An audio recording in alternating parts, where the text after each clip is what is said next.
welcome to Getting Your Money's Worth, the show that focuses on value. I'm Judith West, and our guest today is Kiki Schaffer, Director of Parenting, Family, and Childhood, or Children, Early Children, at the 14th Street Y in New York City. Hi. I didn't think I was going to get that whole thing out, but I did. Judith. But I had to add children, childhood. I suppose is what I must say. Thanks for being on the show, Kiki. A pleasure. I want to start right in. You're the Director of Parenting, Family, and Early Childhood. Tell me something, and our guests. You say you teach parenting. Is that a teachable role? I think it is. Everybody comes into new parenthood with a blueprint inside of them based on how they were parented. So it's a mind, in their mind they have an image. In their mind and their hearts. You know, all of the tender, loving things that happen to you and all the harsh, painful things that happen to you are in there, and that kind of becomes an internal working model for how you're going to parent, right? Okay, so let's go slow. Does it mean that if your role model or your image you've internalized is memorable and friendly, you are automatically going to be a friendly, memorable, positive parent, and the reverse? Is that an automatic transfer? You know, I don't know if it's automatic, but the wonderful thing that happens, and this speaks to your question about if it's teachable, is that when people come into new parenthood, it's a moment in their life where they're so ripe for personal transformation. And you know, most of the new parents that I meet sort of say, I want to be the best possible parent that I can be. And they're really devoted to, you know, mending their ways if that's what's needed. So the population that you see is it has a tendency to be self-selected. After all, they come to you and they say, I want to be the best. So I mean, you start out with a nice sample of folks. How do you start? Give me a walkthrough. How do you start? What do you say? Well, first, a group of women, usually women. We get men too. What's that? It's usually mothers, though. Usually mommies, yeah. And they come into the room and they look bedraggled and, you know, scared. And these are women who in their other life, in their professional life, are very competent women. And they come in and they feel overwhelmed. They have careers. They have careers. They're out there fighting the dragons every day. Exactly. And they're afraid of a baby. Yeah, or a toddler. They are. They don't know what to do because these days most people haven't had that much experience with, you know, nieces and nephews and younger siblings. So everything from not being comfortable to changing a diaper to not knowing how to interpret a baby's cries or body language, you know. Or a toddler's temper tantrum. Or, oh, for sure that. Yeah, we have, you know, groups about that are hot. So what's the first thing you do? Well, the first thing we do is we do a go-round. So everybody around the circle kind of brings up whatever it is that she's struggling with that day. And also, the other thing we do is people kind of introduce themselves by telling their birth story. So we hear some really wild and wonderful birth stories, everything from home birth in the bathtub to having a baby in a taxi cab to having a baby with an epidural in the hospital, you know, and you name it. Right. So that's what it puts the crowd at ease and levels the playing field a little bit? I think when everyone goes around the circle and the mommies get to hear that other people are struggling with the same things that they're embarrassed about struggling with, you know, it brings the anxiety level down. Yeah. Have you done any studies or your own observations? Is there a dramatic difference or a significant difference between those folks who take a more formalized lessons, if you want to call it that, or instruction or structure in parenting, and those folks who just feel, I'll do it naturally? Motherhood just comes naturally, or does it come naturally, Kiki? Well, I think for people who feel an internal confidence that's wonderful, and they can just do it naturally. But for people who don't, then, you know, they want some, I don't think they would call it lessons, but, you know, they want to learn a thing or two. Are mothers less confident today than they used to be? I think so. Why? I think because of all, you know, they're bombarded with information that's often conflicting and that's scary. So much information, and some of them can't resist, you know, taking all that in. So why is it that motherhood or parenthood, I think we're only about mother, right. why is it that parenthood seems to be such a career these days? I know, isn't why that? is that? I mean, I don't want to drag up my own war stories, but to tell you the truth, I think I raised 2 solid citizen kids. My husband traveled.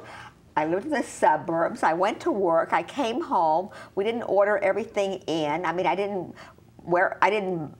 home make every food that they ate. I think they're okay, and I think I did pretty okay. Why is everything such a big deal these days? You know, I don't know, but I think that we're in Or do you think I'm right? No, I think you're right. I think you're right. I feel the same way. I didn't know to worry about some of the things that parents worry about now.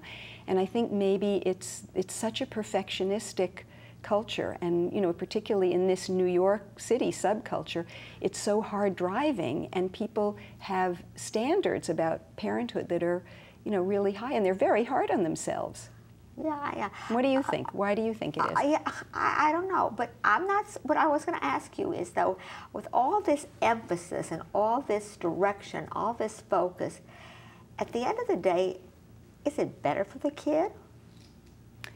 Well, one thing that I know is true is that parents are spending more time with their children, apparently now. I think that's a benefit for the child, but I think coming to a child with high anxiety is probably not very good for the kid. I mean, what about this label that we hear over and over again, helicopter mom? Right. I mean, it certainly has negative overtones. Yep. There's plenty of that hovering that goes on. Right, yes, I think being a helicopter mom is not a good thing. I think you need to sort of back off and allow your child to just have experiences on his own. Right? So I want to go back to now that we've discussed, I want to go back to your program. So you have these birth stories. Mm-hmm. You make some kind of assumption or assert where most people are, and then do you actually teach or demonstrate the skills? What we such as diapering or feeding? We have groups that are all about that. We have a baby care group at the Y, and you learn how to diaper. We have a breastfeeding group. You learn precisely what to do with breastfeeding.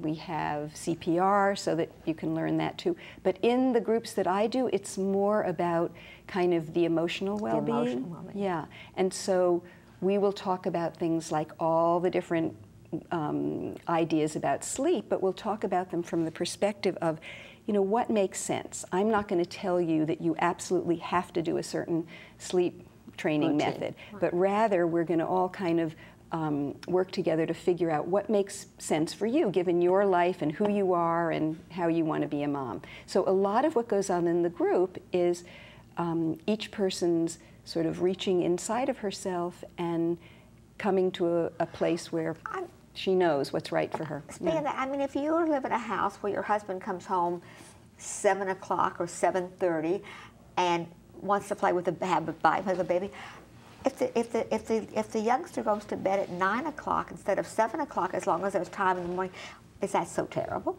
I don't think so. I think that there are many good ways to do it. Yeah. We have there was a mom in one of the groups yesterday who was talking about she is a night owl. Their family stays up late. The child doesn't go to sleep until 2:30 in the morning. Oh, wow. When she goes to sleep. Now, obviously, when that child goes to school, they're going to have to do a big adjustment. It suits their family. So, you know, I suppose that's what they're doing. Yeah, right. I mean, I suppose that this business that there's so many rules is a bad rule unto itself. It's a little daunting when there are so many rules, and especially when there are conflicting rules. Yeah. Kiki, it may not be part of your bailiwick now, but you're a mom, in your points, you're a grandmother. I hear parents today that have adult children out of college that have to live at home, kids who go off and lose their job and can't maintain their own apartments. It's a new breed of parenting these days. Absolutely. Parenting is an issue at all stages of the life cycle, right? Right. Not just when you're a parent of a 2-month-old, but you know, when you're a parent of an adult child too. And it's a huge challenge. I think there are new problems, the financial problems, the, you know, as you allude to, an adult child not having a job. All of these things are something to contend with. So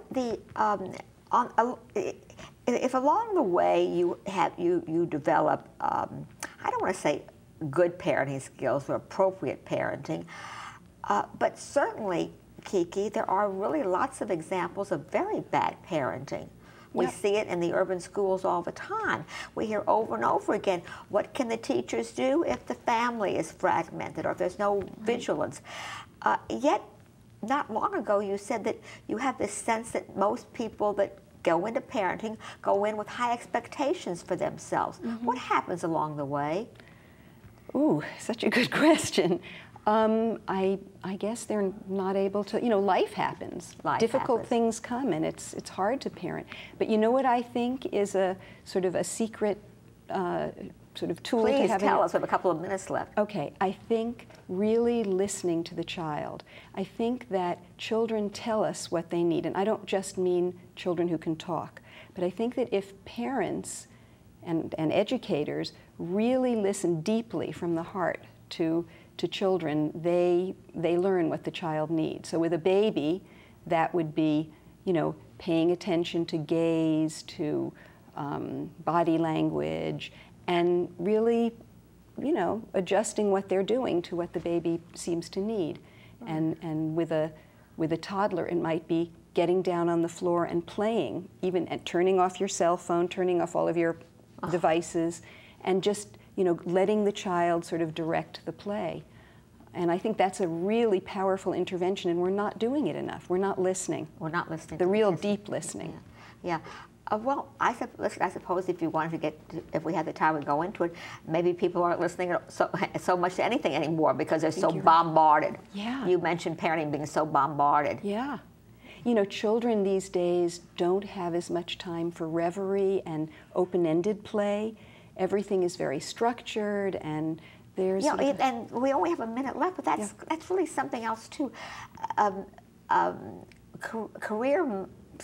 Professional moms seem to be so much about putting their kids' activities on some kind of an Excel spreadsheet and monitoring it like a management project. Mm-hmm. You're right. You're right.